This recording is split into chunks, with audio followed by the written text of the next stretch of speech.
Good evening. How's everybody doing? Great to be learning with you on a Sunday, Yom Rishon and Rosh Chodesh Elul. Good Chodesh, Chodesh Tov. We're celebrating the new month of Elul, an incredible time. It's a 2-day Rosh Chodesh. This is actually the last day of Av, and then tonight, for you on the East Coast already, the actual first day, but it's a 2-day Rosh Chodesh. So we're definitely into the Elul energy. And tomorrow we start blasting the shofar every morning. Tonight we start saying LeDavid, Psalm 27, that we add to our prayers throughout the whole month of Elul and most of Tishrei. Let's light up the darkness. Who's in the house? Yehud in South Carolina, Melissa in Great Neck, Lorraine in Texas, Guy in Ohio, Nancy in North Carolina, Stephen in New Hampshire, Lucy in Minnesota, Shendor in the Bronx, Frank in San Pedro, Michael in Hoosier Land, must be Indiana, Camille in Texas, Joe in the Inland Empire, Renee in Indiana, Belle in Texas, Chaim in Florida, and Alan in New York City. Welcome, everybody. Quick announcement. We're going to do a double daf today. They're pretty short, so it should be a normal length class. And then I think a single daf tomorrow, Monday. And then we're going to be off until the following Monday. We've invested, we've gotten ahead. So I'm going to a family gathering. Nina's already there with the kids, and I will be joining her. So I'll be scanning the comments today myself. But yeah, class today, class tomorrow, and then Tuesday to Sunday, we will be off. And then start up again the following Monday. Okay, so class tonight, class tomorrow, Monday, and then not again until the following Monday. And we'll put up a post about that on the Facebook page as well. Okay, we are making our way through chapter 5. Now this is the area when the Mishnas start coming quickly, short, quick Mishnas. Here in chapter 5 of Tractate Avoda Zara, the 27th volume of the Talmud. General theme, distancing ourselves. The sages figuring every which way to distance us from Avoda Zara, from idolatry. Why are they so stringent? Because the Torah is so stringent. Is it that God is jealous of make-believe gods? No, it's because God loves us, and God knows that when we are connected to God, it strengthens us, it builds us, it does so much. A life connected to God is such a better life. And as Jews, we have many obligations to fulfill under Torah law. And if we start connecting ourselves to false deities and the religions of the people around us and the strangers and the people who are bowing down to idols, that will take us so far away from the life that God has designed for us, built for us, gifted to us. With all its difficulties and challenges and obligations, it is a life of meaning. It's a great gift to us to be so obligated. And Avoda Zara is just the very opposite of that. So as we've seen over and over again, and the time that these decrees were being, built around the explicit written Torah laws to protect us from coming to commit Avoda Zara, right? Strange worship, idolatry. The Gentiles around us were all idolaters, and one of their main ways of committing idolatry was to pour out a libation of wine for their idols. And so the sages decreed that the wine of the Gentiles, the wine of idolaters, was absolutely prohibited to us. And even if we don't know per se that it was used as a libation, the fact that it was in the possession of the idolaters is enough to render it prohibited. And now we've seen all the nuances and implications that come out of that basic concept. Okay, we continue with Mishnah number 4 here in chapter 5 at the very bottom of page 70b.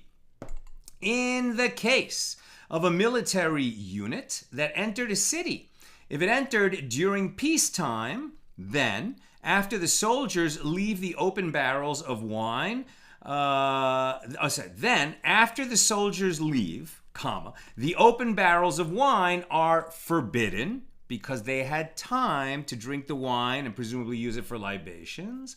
But the sealed barrels are permitted because they didn't open them. And if the unit entered in wartime, then both these barrels and those barrels remain permitted to the Jews, because in wartime, there is no time to pour wine for libations, and one can be certain that the soldiers did not do so.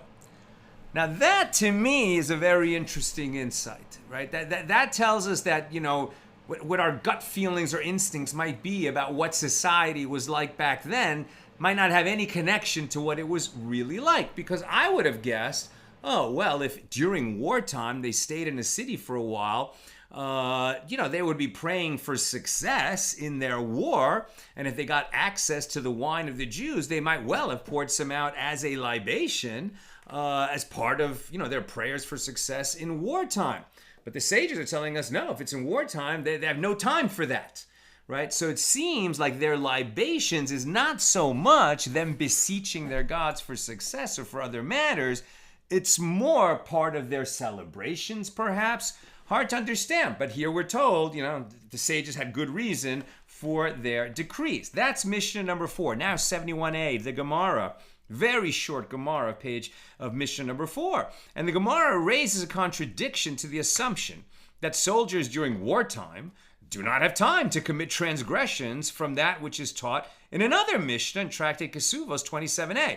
With regard to a city that was conquered by an army laying siege, all the women married to priests located in the city are unfit and forbidden to their husbands due to the concern that they were raped, right? This is not a concern for just Jewish women generally, the wives of Jewish husbands generally, but the wives of Kohanim, it is a concern because even if through no fault of their own they were raped, they become prohibited to their husbands. The husband can only be with a woman that has only slept with him. He can't marry, a Kohen cannot marry a divorcee.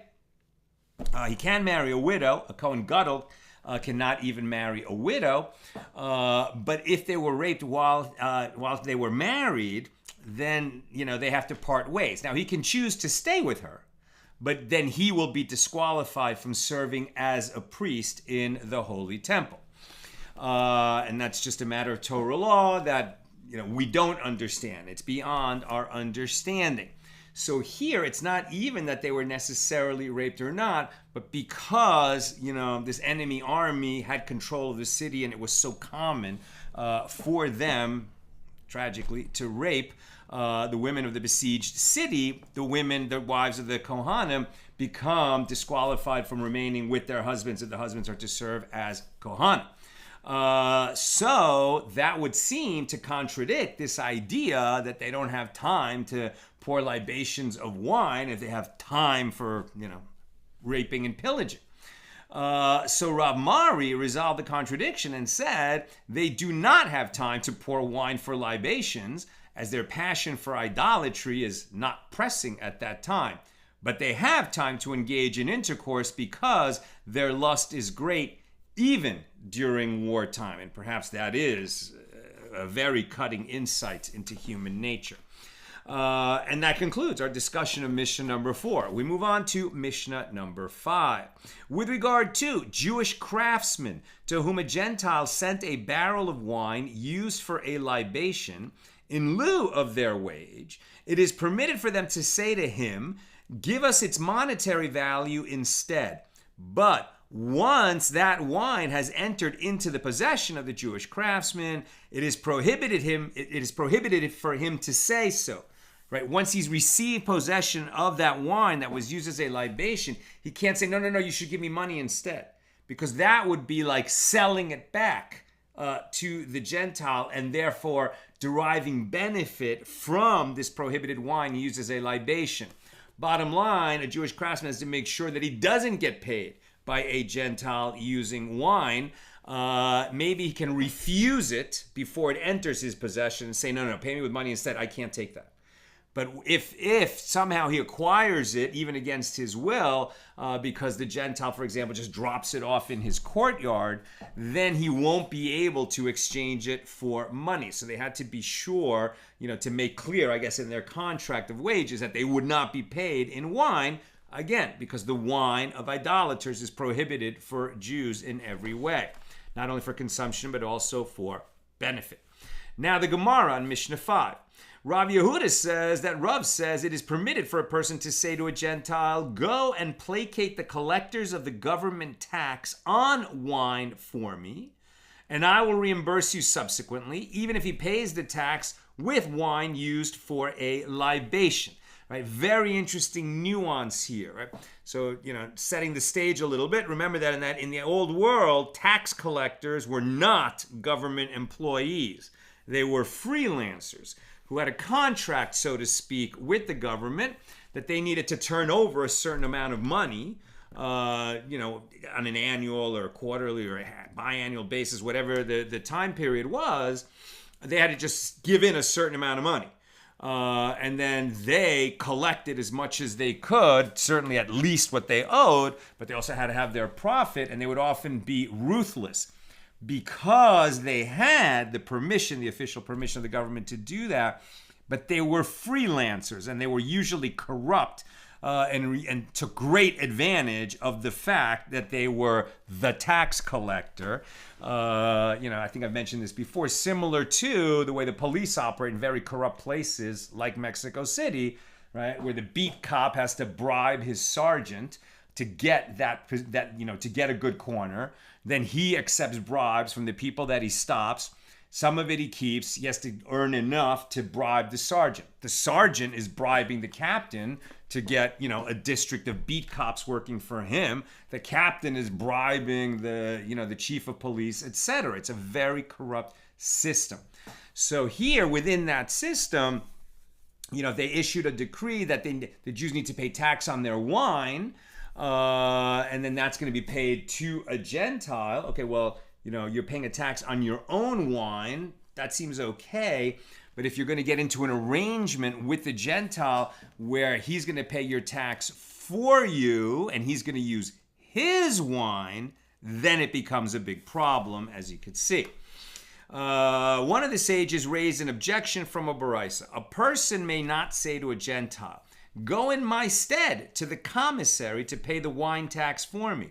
If he says it, because if he pays it in wine used for a libation, because he might pay it in wine used for a libation, right? You could say, "Deal with them for me," but not "pay my wine tax for me." A little bit like, if you have a Shabbos, if you have a problem on Shabbos, right? A light was left on in your child's room and the child can't go to sleep. And as an observant Jew, we can't turn that light on and off on Shabbos. Can you go and ask a Gentile to turn it off for you? No. And you might say to me, "But Sal, I know all about. There's a Shabbos goy. There's a person who comes in. He does something for you that you can't do." Correct. But you can't ask him to do it. You can't make him your agent to perform an action that's prohibited to you. What you can say is, my child can't go to sleep because the light is on in his room and we're unable to turn that light off on Shabbos. And then if your neighbor who's not Jewish is a sweet person, says, oh, I could turn it off for you. Oh, you could? That would be so nice.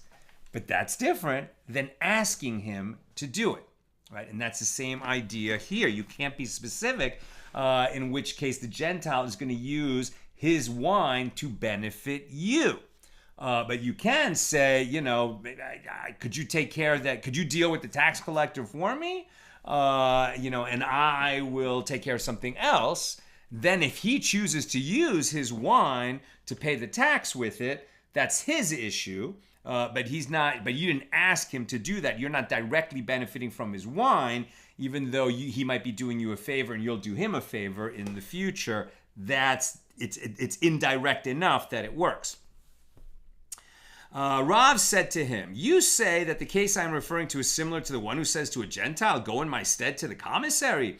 In that case, since he says, in my stead, whatever the Gentile gives the commissary is considered as though the Jew gave it himself. This case that I am referring to is comparable to that which is taught in the Baraisa. But the Jew may say to a Gentile, save me from the commissary, right? Again, you're being indirect enough that he's not using his wine to benefit you. And that completes our discussion of Mishnah number 5. I told you they were short. Now, Mishnah 6 here in chapter 5. In the case of a Jew who sells his wine to a Gentile, if he fixed a price before he measured the wine into the Gentile's vessel, deriving benefit from the money paid for the wine is permitted because they're having an exchange. I can sell wine to a Gentile as long as I don't benefit from the wine after it has entered his possession, because once it enters his possession, it's prohibited to me. So if we make the deal for the sale before he receives the wine, the deal will work. If we make the deal after he receives the wine, then it won't work, right? So in the case of a Jew who sells his wine to a Gentile, if he fixed a price before he measured the wine into the Gentile's vessel, deriving benefit from the money paid for the wine is permitted. It is not tantamount to selling the wine used for a libation, as the Gentile purchased the wine before it became forbidden to the Jew, and the money already belonged to the Jew. But if the Jew measured the wine into the Gentile's vessel, thereby rendering it forbidden before he fixed a price, the money paid for the wine becomes forbidden to the Jew. That's Mishnah 6. Now the Gemara. A Maimar says the legal act of acquiring an object by pulling it applies to a Gentile. Know that it is so, as those Persians send gifts to one another and do not retract them, which shows that they acquire from one another by pulling the object alone, even without paying for it. Here we're talking about the kinyan, right? The formal act of acquisition, which, as we've seen before, and we talked about it extensively in Bava Kama, Bava Basra, Bava Metzia, in the laws of transactions, that just because, I sell a car, let's say I'm selling a car to Yankel, right? And we agree that we're going to make a deal, right? Now, that might be an oral contract, but if I haven't delivered the car to him and something happens to that car, I'm still responsible for it. What if he gives me the money and he has an absolute right to take the car, but the car is still in my possession? He hasn't acquired the car yet. When does he acquire the car? When he makes a formal act of acquisition. If it was, a horse-drawn wagon and he took control of the horse-drawn wagon and pulled it, made it move under his control, now it's his wagon, and if something happens to the horse now, it's his loss, not mine, right? What if it's a car? He can't pull it. Let's say it's broken. He can't drive it yet. How does he formally acquire it? Well, we might do something where I give him a handkerchief, symbolically transferring the possession and the ownership of the car to him. Now it's his car, even if it's on my property. If something happens to it, his loss, not mine. That's some of the aspects that are important about the formal act of acquisition. Whose is it really and at what time? Now, we've said earlier that these different types of kinyan, of formal acquisition, apply between Jews. But as in a transaction between a Jew and a Gentile, we're more likely to just use, it's not that all those kinds of kinyan apply more likely it's only the transfer of money is going to work in that situation. But here they're saying that this act of pulling does apply to Gentiles because they use it in their world. Because they don't follow Torah law. That's why we wouldn't say that these acts of acquisition work for them. But it sounds like even in their body of law, they did use pulling, right, in Persian society. So let's keep reading. So Rav Ashi says, actually, I will say to you that pulling an object does not acquire it in a transaction involving a Gentile. And the fact that they do not retract their gifts after they've done this is not due to the laws of acquisition, right, which is by Torah law, which doesn't apply to them. They don't use Torah law in their transactions, but because they are taken over by haughtiness and they consider it shameful to retract a gift. Meaning they might be accidentally following Torah law, but they're not actually following Torah law. So just because they have a custom doesn't mean that we rely on it. Rav Ashi said, from where do I say that acquisition by pulling does not apply to Gentiles? It is from that which Rav said to certain wine shopkeepers. When you measure wine for Gentiles, take the dinars from them and then measure the wine for them. And if they do not have the dinars with them readily available, lend them dinars and then take those dinars back from them so that it will be a loan provided to them that they are repaying. But you're able to say that the deal is done with respect to the money. And so when you hand over the wine, it's your wine to give them and then it's done, right? It's not that the wine, because the whole issue is you can't pour wine into their vessel and then receive money for it, because then you would be profiting from wine that is already in the possession of the Gentile. As if you do not do so, when it becomes wine used for libation, meaning it's in the possession of a Gentile, it becomes so while in your possession, and when you take the money, it will be payment for wine used for a libation that you are taking. And Rav Ashi concludes his proof for his opinion. And if it enters your mind that pulling an object acquires it in a transaction involving a Gentile, well then from the moment that he pulled it, the Gentile acquired it, whereas it did not become wine used for a libation until he touched it. Therefore, the seller can receive payment for the wine he sold because at the time of the acquisition, the wine was permitted. Since it's not that way, it must be that they don't acquire by pulling. Now we're on 71b. The Gemara rejects this analysis as a proof. If it is a case where the seller measures the wine and pours it into the vessel of a Jew, it is indeed permitted to do so without receiving payment first. Rav's ruling is not necessary except in a case when he measures the wine and pours it into the vessel of a Gentile, which contains wine used for a libation, right? It's his vessel. You're pouring it into the vessel of a Gentile. So the issue, according to this, is not that it's that vessel represents the ownership of the Gentile. Rather, it's that it's his vessel, which has traces of wine that he had previously in it, right? And his wine that he had previously in that vessel was obviously wine of a Gentile, which I suspect was used for libation. And now those traces of wine come into contact with the wine you poured in, rendering all of it prohibited for a Jew and prohibited for benefit if you haven't received the money already. Which contains wine used for libation. The wine is rendered forbidden upon contact with the vessel, even before the Gentile acquires it by pulling it. It's not a matter of acquisition. It's a matter of it has become wine of libation as soon as it comes into contact with that vessel.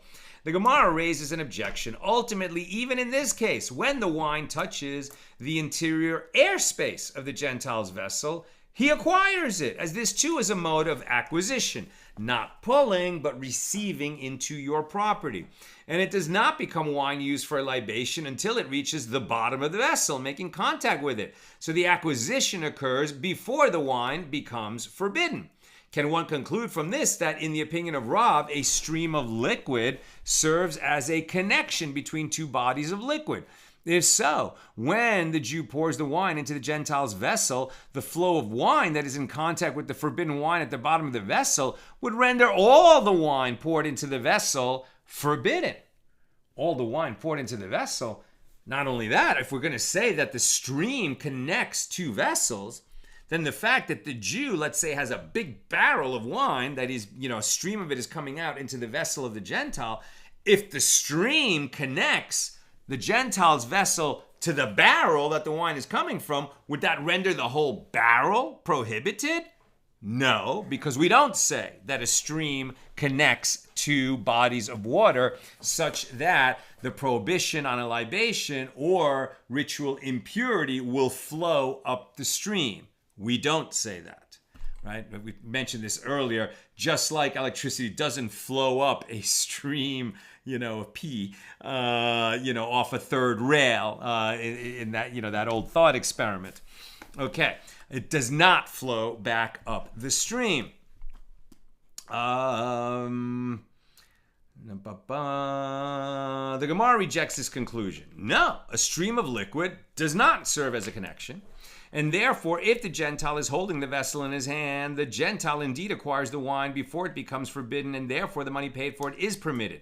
Rav's ruling is not necessary unless the Gentile's vessel is set on the ground, so that there is no active acquisition before the wine becomes forbidden. So this would imply that the Gentile's vessel acquires it for him before it becomes prohibited as a libation. It becomes prohibited as a libation when it touches the traces of wine in that vessel, but it becomes the property of the Gentile as soon as it enters the airspace. But isn't that still the problem, that if it's his wine, we can't receive money from it, right? Money for it, but we're not dealing with that question quite yet. Now we're also saying that the Gentile's vessel acquires for him as a formal act of possession only while he's holding it in his hand, but not if it's on the ground. That's the latest nuance. Let's keep reading.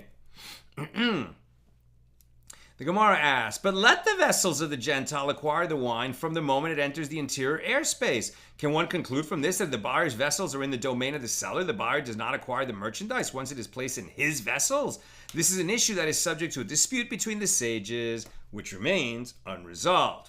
But the Gemara rejects this. No, actually, I could say to you that the buyer acquires the merchandise in such a case. But here, where the wine is rendered forbidden before being acquired by the Gentile, we are dealing with a case where there is a remnant of wine remaining on the mouth of the Gentile's jug, which renders the wine poured into the jug forbidden, as each bit of wine becomes libation wine when it comes into contact with the remnant of the wine on the mouth as it is poured into the jug.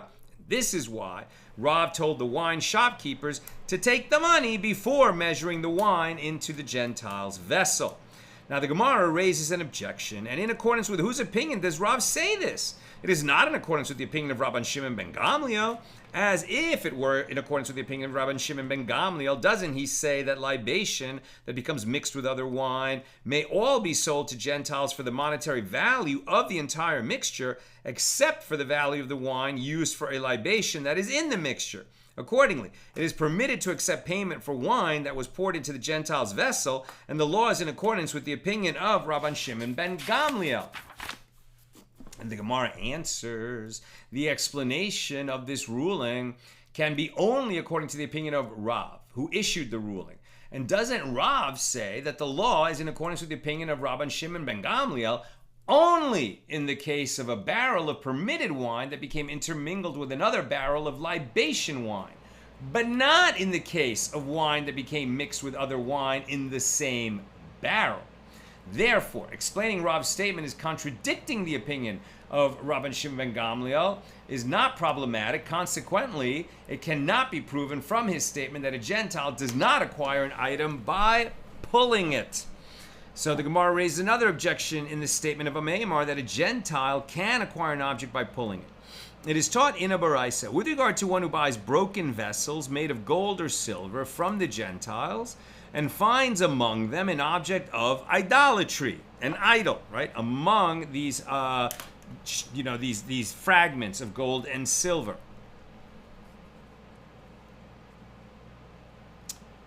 So in that situation, if he pulled the object of idol worship, thereby performing an act of acquisition, that would mean that the Jew has a big problem. Right? Once he takes in an idol, right, he can only destroy it.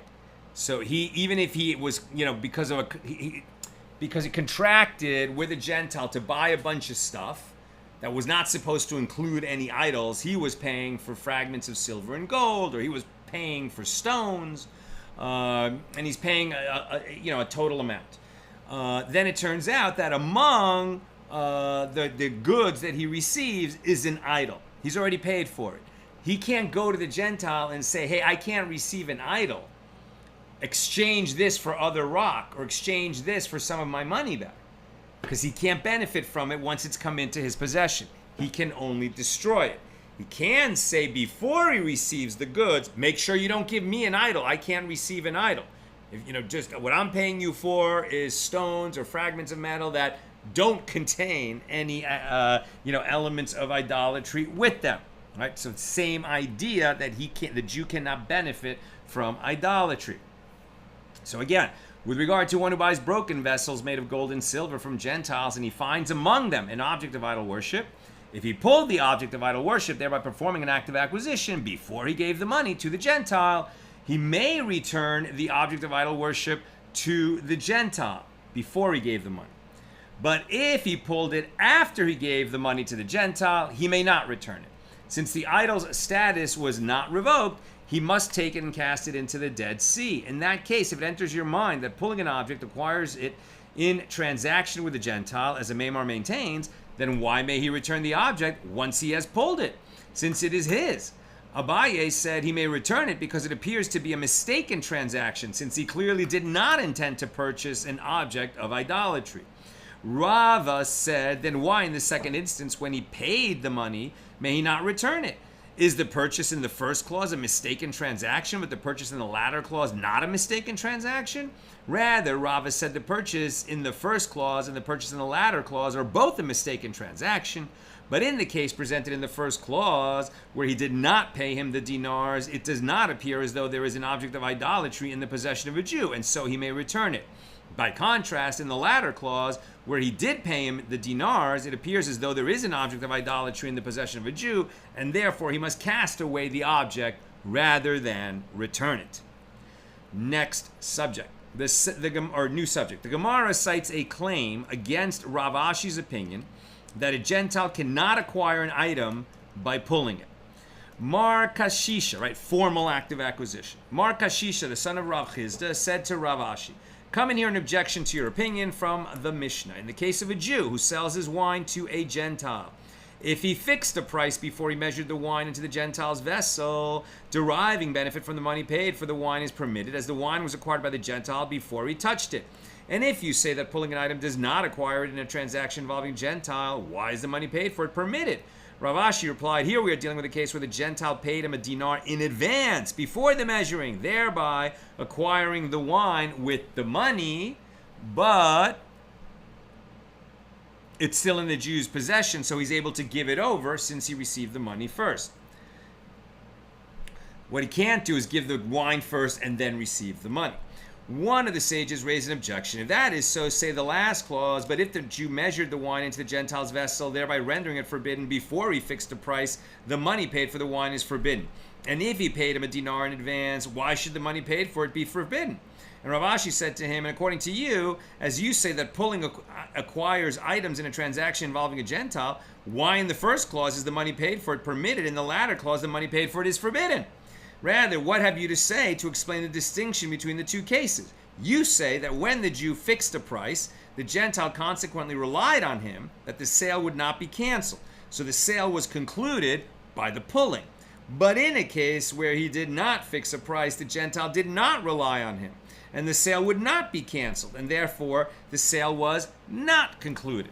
So according to my opinion as well, even though the Gentile gave him a dinar in advance, if he fixed a price, the Gentile relied on him that the sale would not be canceled. And if he did not fix a price, the Gentile did not rely on him that the sale would not be canceled. It's complicated, but let's just keep in mind the operative question, is the Jew somehow benefiting from wine of a Gentile, meaning wine that becomes a libation as soon as it's in the possession of the Gentile? Ravina said to Rav Ashi, come and hear another proof against your opinion. As Rabbi Chia bar Abba says, that Rabbi Yochanan says, a descendant of Noah, that's a Gentile, is executed by the court for theft of even less than the value of one peruta. But if he stole less than the value of one peruta from a Jew, it is not subject to restitution, i.e. he is not obligated to return it, as the Jew presumably waived the debt. And if you say that pulling an item does not acquire it in a transaction involving a Gentile, why should he be executed? He did not commit a legally significant act by stealing the item, as it remains in the possession of the owner. Did we ever execute a Gentile for stealing an object the value of 1 penny? No, we did not. What we're saying is there's just, likewise, almost no Jews were ever executed for anything, as we saw in Tractate Sanhedrin, how difficult it is, how high the barrier was to overcome, to actually for a court-ordered execution. But under Torah law, we still study these laws and understand how we can compare, one kind of death penalty to another, one kind of death penalty bearing crime to another, and see how they vary. Doesn't mean that there's practical ramifications where people are actually executed for this, and you should not think that as we're reading this. And if you say, because really what we're studying is, does the formal act of acquisition through pulling operate for Gentiles the way it does for Jews? They don't operate their transactions according to Torah law in any case. So it's really what we're talking about is between a Jew and a Gentile. Right? And if you say that pulling an item does not acquire it in a transaction involving a Gentile, why should he be executed? He did not commit a legally significant act by stealing the item, as it remains in the possession of the owner. And the Gemara answers he is executed, or execution would apply, meaning not are we going to execute him, but did he actually commit theft, right? So theft requires taking something from someone else. You would think, well, if you just grabbed it and put it in his pocket and walked away, that's theft. Maybe, depends, right? And that's what we're looking at. Was there an act of acquisition? If you say that pulling doesn't acquire, in the case of Gentiles, then even if he put it in his pocket and walked away, he didn't acquire it. He might have it on him, but legally it still belongs to the Jew. Does that mean that the Gentile is not liable for theft? That seems like a ridiculous outcome. And if you say that pulling an item does not acquire it in a transaction involving a Gentile, why should he be executed? He did not commit a legally significant act by stealing the item, as it remains in the possession of the owner. And the Gemara answers he is executed because he caused a Jew distress by stealing the item, even though by the laws of acquisition, the thief did not technically acquire it. Now we're on page 72a. And what does it mean that the stolen object is not subject to restitution? It means that it is not subject to the laws of restitution because it is not technically a theft. And the Gemara asks, if that is so, the latter clause of that halakhic statement, if another descendant of Noah came and took the stolen item from him, he is also executed for it. So granted, with regard to the first clause, it can be explained that although there is no obligation to return the item, the Gentile is executed because he caused the Jew distress. But with regard to the latter clause, what did he do? He did not cause the Jew distress, and since the item is worth less than 1 peruta, one is not obligated to return it unless he stole it from a Gentile. Consequently, the second theft should not be considered a legally significant act. So rather, should one not conclude from it that one pulling an item does acquire it in a transaction performed by a Gentile. Accordingly, the actions of both the first and second Gentiles are legally significant acts of theft for which they would be liable to be executed, right, if we were going to impose such a penalty. And the Gemara affirms, conclude from it that this is so. This isn't really an argument about whether we're going to use the death penalty for theft or not. This is an argument about whether when a Gentile steals something, he has stolen it in the same way that anyone would steal because he has acquired it through an act of acquisition. The Gemara relates there was an incident involving a certain man who said to another, "If I sell this land, I will sell it to you." And they performed a formal act of acquisition to ratify the agreement. He went and sold it to another person. Rav Yosef said, right, so they said, I don't want to sell my field. But if I ever sell my field, I'll sell it to you. And then we performed, and then to memorialize this promise, I gave you, or you gave me, a handkerchief, right? I gave you a handkerchief, right? Symbolic act of acquisition of that field. Then, a year later, I don't sell it to you. I decide to sell my field, and, there's this other neighbor, I'd like my son to marry his daughter, so we've, as part of this arrangement, I'm going to sell him a field. And I don't sell it to you. So then you bring me to court and say, hey, we did a formal act of acquisition. I promise you that I would sell you the field if I ever sold it, and then I went and sold it to him. So you know, sounds like you have a good argument. But did we ever agree on a price? How strong was this promise? Was it an actual contract or not? The dispositive element is going to be that we never set a price. Abaye said to him, but he did not fix a price with him for it. And from where do you say that wherever the people involved in the transaction did not fix a price, the buyer has not acquired the item, even if they performed a symbolic act of acquisition? It is from that which we learn in the Mishnah. In the case of a Jew who sells his wine to a Gentile, if he fixed a price before he measured the wine into the Gentile's vessel, deriving benefit from the money paid for the wine is permitted. But if the Jew measured the wine into the Gentile's vessel, thereby rendering it forbidden before he fixed a price, the money paid for the wine is forbidden because they only made the deal when they fixed the price. Before that, they're evidencing strong desire to do a deal, but if there's no price set for the deal, they haven't done a deal. And interesting, from this area of the law about what renders wine prohibited in an exchange with a Gentile, we learn out from that area of the law something about, you know, this right of first refusal, right? This promise to sell to someone and then I sell it to someone else, but I don't owe the first guy anything if we never set a price for that deal. The Gemara asks,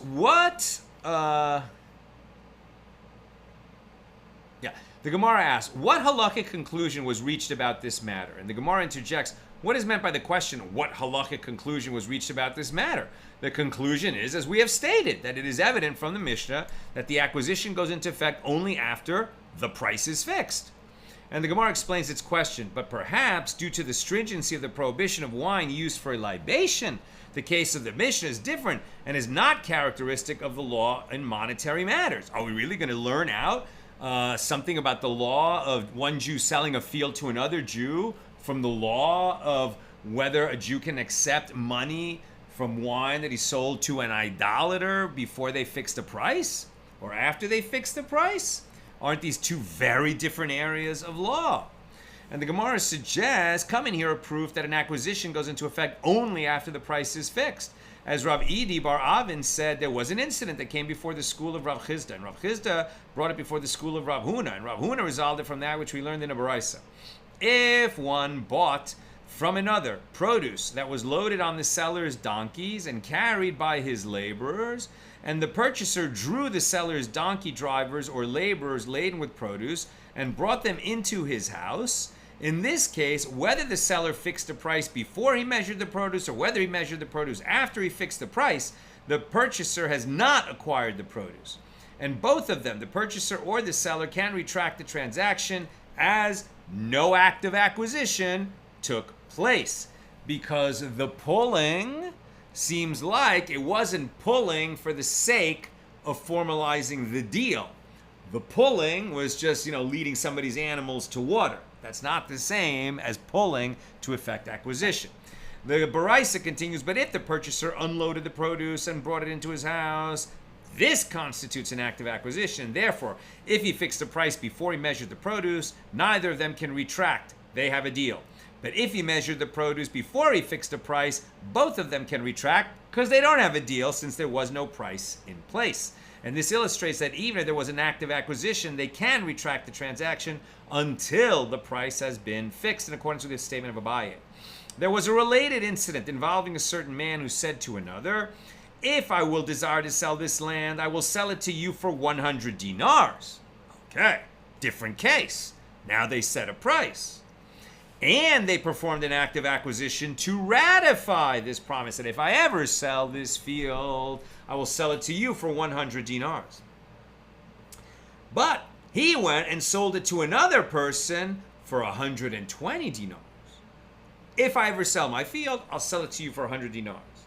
Then I go and sell it to Reuben for 120. You take me to court. Do I have to give you the field for 100 dinars? Or can I say, well, I got a better offer. If I was selling it for 100, I would sell it to you. But since I'm selling it for 120, I can sell it to Reuben. That's my argument. Let's see.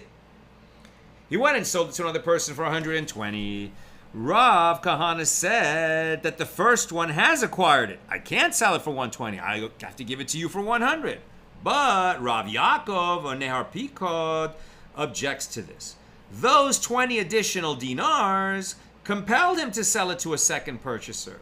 And the Gemara concludes, and the halacha is in accordance with the opinion of Rav Yaakov of Nehar Pikod. The fact that it's now a 120 dinar deal means I can't sell it to him.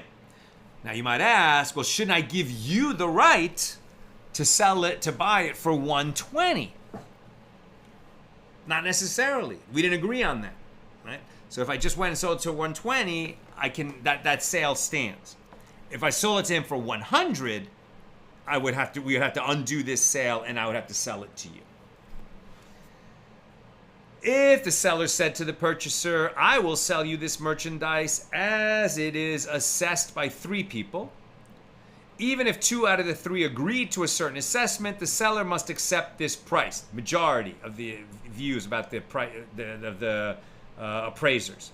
If he said, I will sell you this merchandise in accordance with the price that is stated by 3, then he is not held to their assessment unless it is stated by all 3. Not a majority ruling of the appraisers, but they all have to unanimously agree. If he said, as it is assessed by 4, he is not held to their assessment unless it is stated by all 4. And all the more so in a case where he said to him in accordance with the price that is stated by 4. If the seller said to the buyer, I will sell you this merchandise as it is assessed by 3, and 3 people came and assessed it, and the other one, the purchaser, said, let 3 other people who are more proficient in assessment come and assess the merchandise. So Rav Papa said the law is that he can prevent the price from being set until the more proficient people assess the merchandise. And Rav Huna, the son of Rav Yehoshua, objects to this. From where can he know that those other 3 are more proficient in their assessment? Perhaps the first 3 are more proficient. And the Gemara concludes that the law is in accordance with the opinion of Rav Huna, the son of Rav Yehoshua. This is really, and that concludes our discussion of Mishnah number 6. And this question of what is a correct appraisal and which to accept, and can an appraisal be superseded by a better appraisal? That's beyond the scope of this discussion. We're really talking about the wine of idolaters and when is the deal finalized. We move on to Mishnah 7 here in chapter 5. In a case where a Jew took a funnel and measured wine into a Gentile's jug, and then measured wine with the same funnel into a Jew's jug. If there is a remnant of wine left in the funnel, the wine measured into the Jew's jug is forbidden, right? Because it came into contact with the wine of a Gentile, and that renders his wine prohibited. In the case of one who pours wine from one vessel into another vessel, the wine left in the vessel from which he poured is permitted, but the wine in the vessel into which he poured is forbidden. Again, I have my vessel of permitted wine because it's my wine and I'm a Jew. I can own wine and have it in my vessel. I pour it into the vessel of a Gentile. The wine that hits the Gentile's vessel becomes prohibited to me. I should have already been paid for it because I can't get paid for it now. But what we're saying is that the stream does not connect the Gentile's vessel to my vessel. So the fact that there was, for a moment, temporarily, an unbroken stream of liquid going from my vessel into his vessel doesn't render the wine in my vessel prohibited. That's the Mishnah, now the Gemara. We learned in a Mishnah elsewhere that a stream of water and water descending an incline and liquid that rendered an item moist do not constitute a connection between liquids, the stream. Neither with regard to tuma, ritual impurity, nor with regard to tahara, ritual purity. These liquids do not constitute a connection that transmits impurity. So for example, if impure water is in one place and becomes attached to water above it, the water above it is not considered attached to the impure water and is not rendered impure because the water is only flowing downhill. They also do not constitute a connection for purification. For example, if 2 collections of water are attached via the pouring of a stream, they do not join together to form the amount of water necessary to form a valid mikvah, a ritual bath, which requires a minimum volume, 40 sa, through which people and items can become ritually pure. A pond constitutes a connection between liquids with regard to impurity and with regard to purity. because it's all one body of water. Rav Huna says a stream of water and water descending an incline and liquid that rendered an item moist do constitute a connection with regard to the matter of wine used for a libation. That would seem to contradict what we just learned above in our Mishnah. Rav Nachman said to Rav Huna, from where do you derive this? If we say it is derived from that which is learned in the Mishnah, a stream and water descending an incline and liquid that rendered an item moist do not constitute a connection between liquids, neither with regard to Tuma nor with regard to Tahara, and it is inferred that it is with regard to Tuma and Tahara that it does not constitute a connection, but with regard to wine used for a libation, it does constitute a connection, then say that the latter clause, upon, constitutes a connection between liquids with regard to Tuma and with regard to Tahara. It can be inferred from here that with regard to Tuma and with regard to Tahara, it is a connection, but with regard to wine used as a libation, it is not a connection. This is contrary to the law inferred from the former clause. So rather, clearly, no inference is to be learned from this Mishnah. And the Gemara attempts to bring proof for Rav Huna's position, from which we learned in the Mishnah here, in a case where a Jew took a funnel and measured wine into a Gentile's jug, and then measured wine with the same funnel into a Jew's jug. If there is a remnant of wine left in the funnel, it is rendered forbidden. In what manner is this remnant of wine rendered forbidden? Is it not by the stream of wine going down the funnel into the Gentile's vessel, thereby connecting the Gentile's vessel and the funnel and rendering the wine in the funnel forbidden? So conclude from it that a stream does constitute a connection. We're on page 72b. Rabbi Chia teaches that the Mishnah is referring to a situation whereby the wine in the Gentile's jug rose and reached the funnel. And the Gemara infers, but in a case where the wine in the jug did not rise and reach the funnel, then what is the law? It is not forbidden. Therefore, resolve the dilemma and conclude that a stream is not a connection, rather only actual contact within a vessel, not a running stream, would render wine prohibited.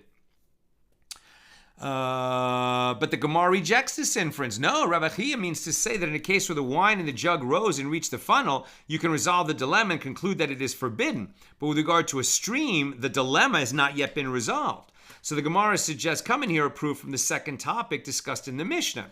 In the case of one who pours wine from one vessel into another vessel, the wine left in the vessel from which he poured is permitted. So the Gemara infers, but the stream of wine between the two vessels is forbidden, and conclude from it that the stream does constitute a connection. So now the Gemara objects. If a stream constitutes a connection, even the wine inside the vessel being poured from should also be forbidden. The Gemara responds to this objection by saying, this is not difficult, la kasha. It is the case where the one pouring the wine interrupts the flow. So the reason the wine in the vessel being poured from is permitted is that the stream is interrupted. But in any case, a stream is considered a connection. But the Gemara rejects this proof. According to your reasoning, say that there is an inference from the latter clause of the Mishnah. It is the wine in the vessel into which he poured that is forbidden due to the forbidden remnant of wine in the funnel. But by inference, the stream of wine between the two vessels is permitted, contrary to the conclusion from the previous clause. So rather, no inference can be learned from this Mishnah. So the Gemara tries an alternative approach. Come in here another proof from a Baraisa. In the case of one who pours wine from a barrel into a wine cistern containing forbidden wine, the stream of wine coming from the rim of the barrel downward is rendered forbidden. Sounds like wine in the stream is already forbidden before it enters the prohibited cistern. Rav Sheshes, so that would suggest that the stream constitutes a connection. But Rav Sheshes interpreted this baraisa as referring to a gentile pouring the wine from the barrel into the cistern, and the wine streaming out of the barrel is rendered forbidden. Why? Because it moved owing to the force of the gentile. The stream was powered by the gentile's action. If a gentile moves wine, the wine becomes forbidden, even if the gentile did not actually touch it. The stream is not rendered forbidden by virtue of its connection to the wine in the cistern, nor by the connection of the stream, but rather because the gentile picked up the upper vessel and poured. The Gemara raises an objection to this interpretation. If the reference is to a gentile who pours the wine, even the wine inside the barrel is rendered forbidden, not just the stuff that came over the lip, because the gentile is also powering the movement of the barrel itself. The Gemara responds to this objection by saying the law is that a Gentile's force renders wine forbidden by rabbinic law. With regard to the wine that is poured out of the barrel, the sages decreed that it is forbidden. But with regard to the wine that remains inside the barrel, the sages did not decree that it is forbidden. And the Gemara, and I'm almost done. Questions or comments, please get them in now. The Gemara relates accounts of how the sages ruled concerning this matter. Rav Chisda said to certain wine retailers, when you measure wine for Gentiles, pour with interruptions, rather than in a smooth, steady stream, or toss it out in a single action that does not create a steady stream. And Rav said to certain wine pourers, when you pour wine, do not let a Gentile approach to help you, lest you let your guard down and rest the vessel in the Gentile's hands, and the wine will emerge due to his force and would thus be rendered forbidden. The Gemara relates there was an incident involving a certain man who siphoned wine from a barrel with a large tube and a small tube. Right? So a siphon, if you've ever siphoned something from one container to another. When we were kids, I remember when we had to, we would mow the lawns, right? And so sometimes you would siphon gas out of the car into the lawnmower. So you guys remember how to use a siphon? You put a tube in the gas tank, you suck on it a little bit, and before the gas actually enters your mouth, you put it down into the lower container, the gas tank of the lawnmower or a gas can. And as long as the vacuum that you created creates a continuous stream, now gravity will pull the liquid from the upper container to the lower container. So just understand that that's what's happening in this discussion. Right? So in this incident, the certain man siphoned wine from a barrel with a large tube and a small tube. So a Gentile came and rested his hand upon the large tube. And Rav deemed the entire quantity of wine forbidden, including the wine that was still in the barrel, because the Gentile moved the wine. Rav Papa said to Rav, and some say it was Rav Ada bar Matana who said this to Rav, and some say it was Ravina who said this to Rava. By what mechanism was the wine rendered forbidden? Was it by the stream of wine that went through the large tube, which was rendered forbidden by the contact of the Gentile, and the rest of the barrel was rendered forbidden by the connection with that stream? But we don't do a connection by a stream. Should one conclude from this ruling that a stream does constitute a connection? Rava rejects this inference. No, it is different there.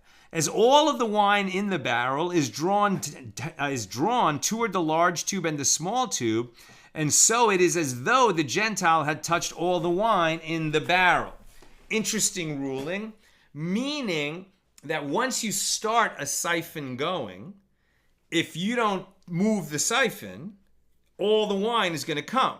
So, for example, if the Gentile stopped, and we're going to see a case like that, if the Gentile stopped the flow, then he exerted control on the wine, even in the upper vessel. So it's not that the stream creates a connection. It's that once you make a siphon, now you've initiated a process where all the wine will go, at least to the level that gravity will dictate. And so all the wine above that level, if it doesn't flow, but it was stopped by the Gentile's force, it's like he exerted control over that wine, and that would render it prohibited to Jews. Mar Zutra, the son of Rav Nachman, says, for a Jew and a Gentile to drink simultaneously from a vessel with tubes for several people to drink from is permitted. So that's interesting. So there's like a vessel of Jewish wine, I guess, and a Jew and a Gentile both stick their straws into it.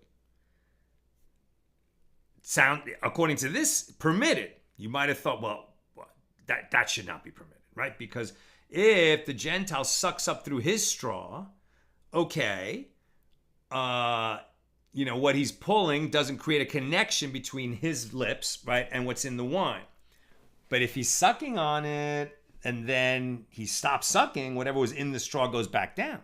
That's wine under his control, which went back into the mixture. You would think that would render the whole mixture prohibited. Let's keep reading. And this statement applies only in a case where the Jew stops drinking first before the Gentile. But if the Gentile stops drinking first, it does not apply and the wine is forbidden, as wine from the Gentile's mouth returns to the vessel and renders all of the wine forbidden. Rabba bar Rav Huna happened to come to the house of the exilarch, and he permitted them to drink from this kind of vessel together with Gentiles. And there are those who say that Rabba bar Rav Huna himself drank from this kind of vessel known as a Kenish Kanin, but it must have been with this proviso that he has to stop first. Surprising ruling, because how can you be so sure that you'll stop first? But maybe there was a pressing policy consideration involving not giving offense to, the king's officers or something like that. I don't know. Okay, and that concludes our discussion of Mishnah number 7 here in chapter 5. We're at the top of 73a. I'll scan the comments for a few questions. Nina is away. A reminder that we will have class tomorrow, Monday, and then we won't have class again until the following Monday. And we're quite far ahead. I think we're 5 pages ahead, maybe 6, so it'll be easy to make up. Okay, just some quick comments. Let's see. Lucy, what is fixing the price? In the case of wine, is saying this wine will cost you $5 a quart, fixing the price?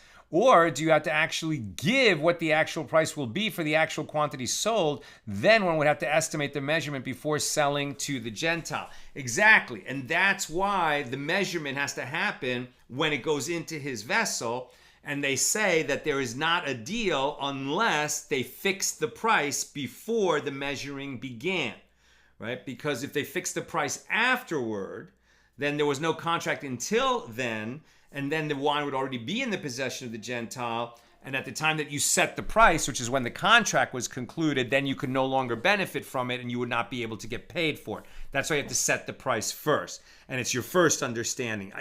The way I understand this, that you have to say a certain, dollar, monetary value per volume. That's what fixing the price is. I'm just reminded, forget it, you don't need to hear my story. From my wild youth, but yes. Okay, and Annette says, thank you, Salanina. Love the classes. You're so very welcome. Great to have you here. What's this? And Ilanit says, really a great track date for this time of year as we enter Elul and the coming Slichos, which are our penitential prayers, right? This whole month of Elul, we're taking stock of our actions over the past year. We need to examine our deeds to figure out how we're going to do better. But the teaching that I want to share this year is that we start by taking stock of what we did right, which should encourage us and come from a place of positivity. So we did a lot of things right? We did most things right. And in that context, let's examine why we went wrong at certain times, and how we can, resolve and put a system in place and do better in the coming year. And particularly, we should pick some specific areas that we're going to make, not just a resolution, not just an ambiguous resolution, but a heartfelt, organized resolution to make a change in the coming year. And this whole month, we have to be figuring out what needs changing and how we're going to change it. But let's start by saying what we did right to sort of set the groundwork for what needs changing. That's what I've got for us today. And with God's help, see you tomorrow, Monday, regular Monday time, 6 p.m. Pacific. All the best.